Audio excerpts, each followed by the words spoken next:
My name is Katri Moisio.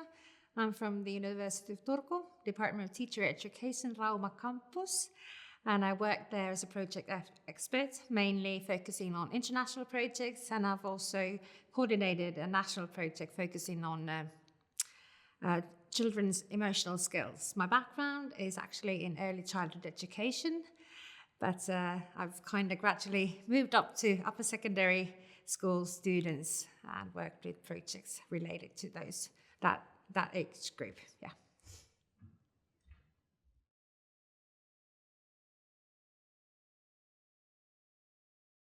The project idea was formed as a need to establish a study model for the upper secondary school and also for vocational school, focusing on entrepreneurship as well as sustainability and the reuse of already existing materials, especially the ones that companies are producing nowadays around the Central Baltic area.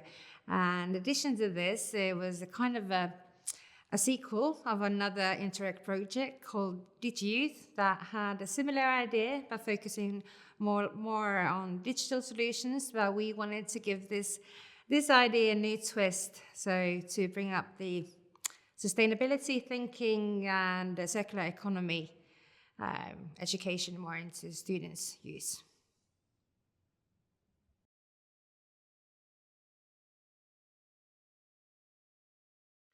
My role in the project was I was a part of the lead partner team. We coordinated the whole project. As I mentioned, I was a project expert. That meant managing various meetings, also the steering group meetings, producing e-learning materials for the project, also reporting to Central Baltic,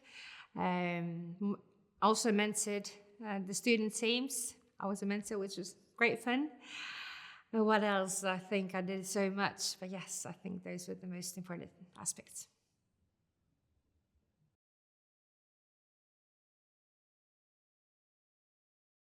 In the beginning of the study model, the students formed international teams. International team was considered when the team had students from at least 2 countries. So, for example, from Finland and from Estonia. We established a total of 53 international student simulations within the 2 rounds of the project. And in addition to this, one of the great cooperations or cross-border cooperation was the fact that we had 18 companies from the Central Baltic area that joined the project and gave the student teams the environmental challenges that they then started to work on, or they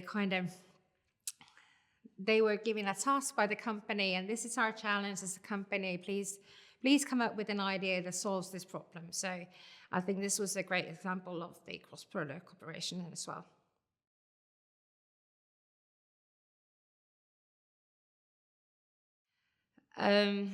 Well, I firstly have to say that the biggest achievement was the e-platform that was created firstly and then tested user-based tested, because the e-platform will go to live on for the upcoming years, and the e-platform also holds all the e-learning materials that we have produced within the project with our brilliant partners. It has examples of the environmental challenges that we used. It has a time frame or a study model frame for schools and other institutions to take into use. So this is a very concrete example of something that we build and something that will live on.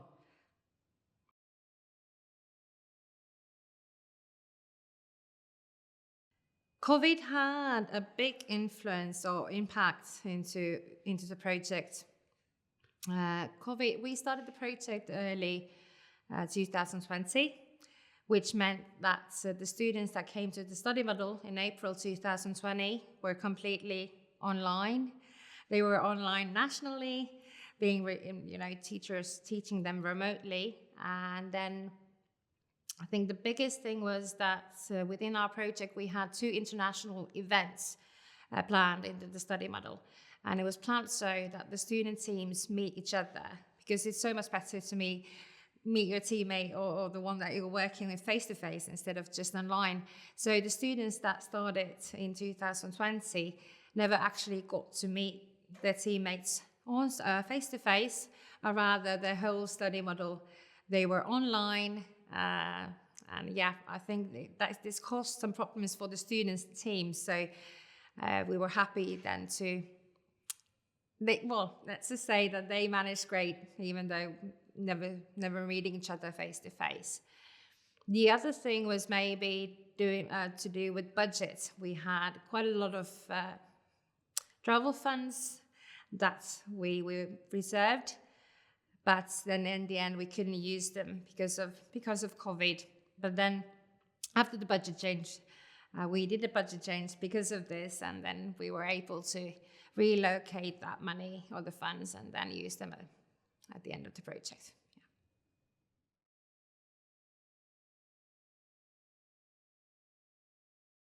The results will log on with the platform, which holds all the e-learning materials that we have produced, as well as the environmental challenges.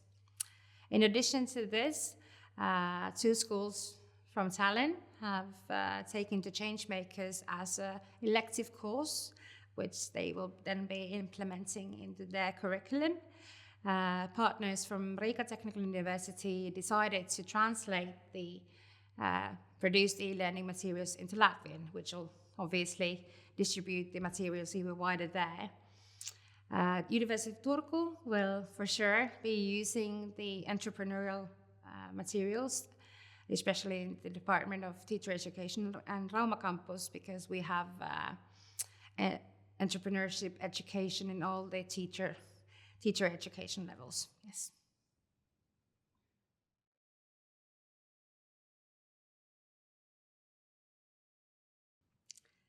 Do it.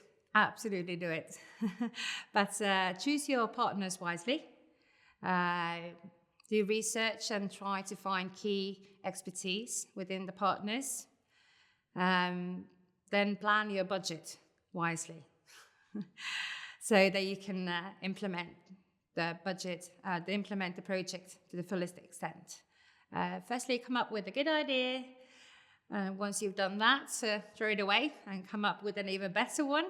Find good partners, have a realistic budget, and just have fun.